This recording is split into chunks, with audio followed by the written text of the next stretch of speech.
Hey everyone, welcome to Bentech.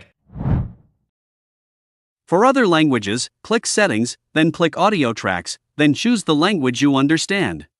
Follow us on our FB page. Watch also our video about how to print 5 Array 4 borderless to Epson L3210, L3150, L3250, L3216, L5290. This is Epson L120, same as Epson L121.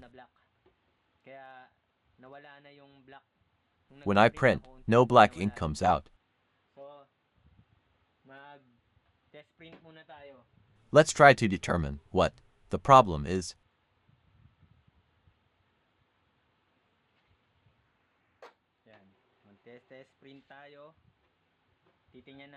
I will perform test print.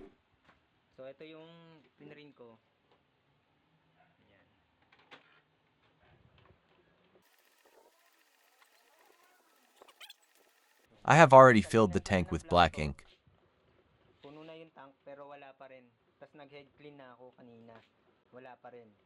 The tank is full, but I still can't print black color.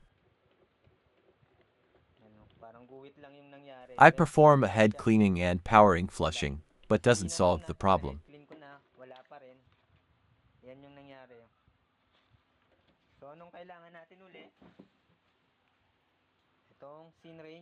I will use a 1 ml printer syringe.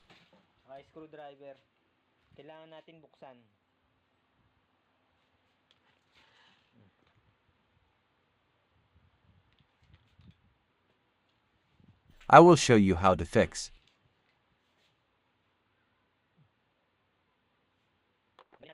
Let's remove the printer cover.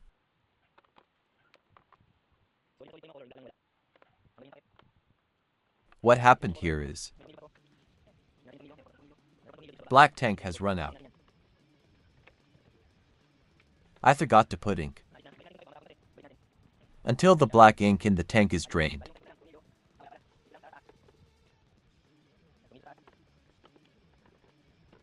As a result, no black ink comes out when printing.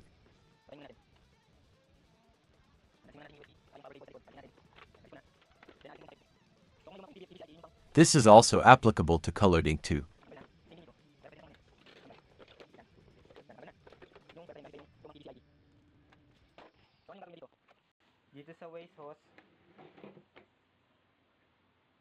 What we are going to do here.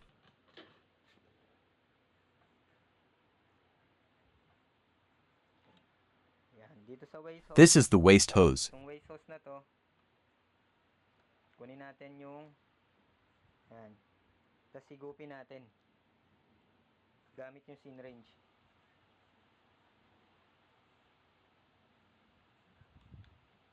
Suck the hose with a syringe.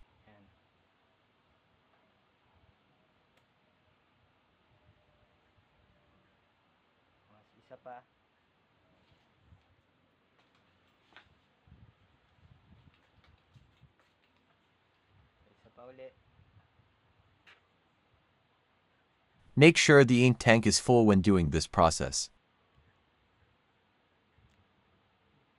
Sometimes the damper runs out of ink when you forget to refill the tank. Damper core functions include filtering impurities, removing tiny particles and bubbles from the ink to prevent nozzle clogging, buffering ink supply pressure, regulating pressure fluctuations in the upstream ink supply system to ensure a stable ink supply. This also happens when you encounter a paper jam when printing.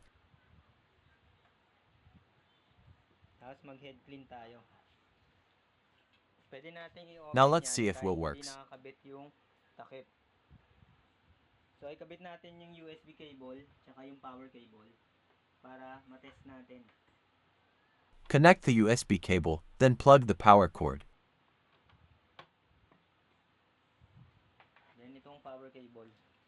Nasa likod yung paksakan niya. Then turn on the printer. So mag-test tayo, lagyan natin ng scratch paper. Nasira na kasi yung yung dito, yung sa paper tray, kaya ito lang yung ginagamit ko. Yan. Testing tayo ngayon, i-open natin. Iwasan natin hawakan yung board.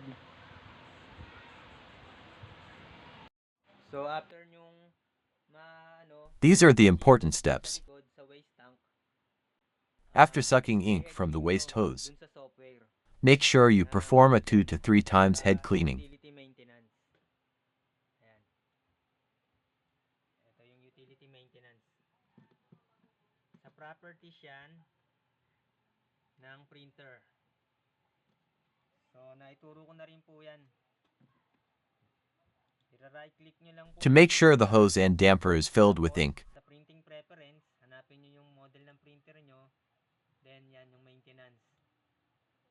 Yan, ulitin natin.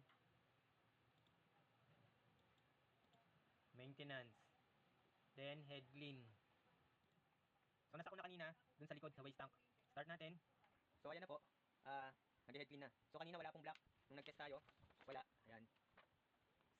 Ang tips ko lang, huwag niyong kakalimutan na masagad yung tank niyo. So huwag niyong kakalimutan pag nabibisi kayo, napiprint kayo ng marami, nakakalimutan po natin yung tank kung puno ba ito o malapit na maubos. So kailangan po after cleaning I will print this pattern to check if there is improvement.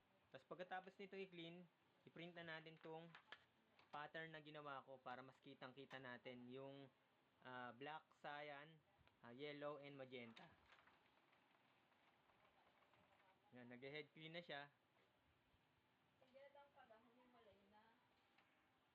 So na-head clean na natin. Detest na natin yung To check if all colored are okay. Yan.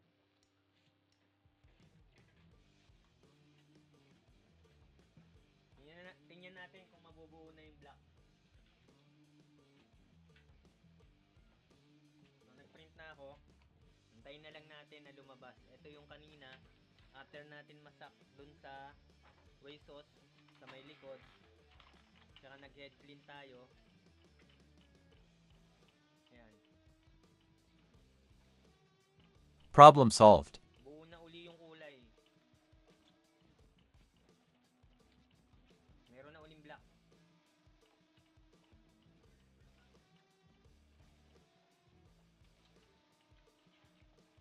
If you perform this method and there is no improvement, Pwede rin ata yung pwede rin gumamit kayo nung yung resetter, meron yung possible head replacement or check the F1 fuse of the printer motherboard, marami rin mauubos na ink doon kasi magcha-charge siya.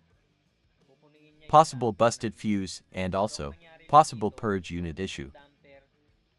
The F1 fuse in a printer is a safety component labeled F1 on the printer circuit board that protects the printer from overcurrent and short circuits. The purge mechanism has a suction port for sucking air bubbles or thicken ink, etc., which have entered the nozzles, which cause clogging from the nozzle side, and ink suction from the suction port is performed by a pump driven by a drive system.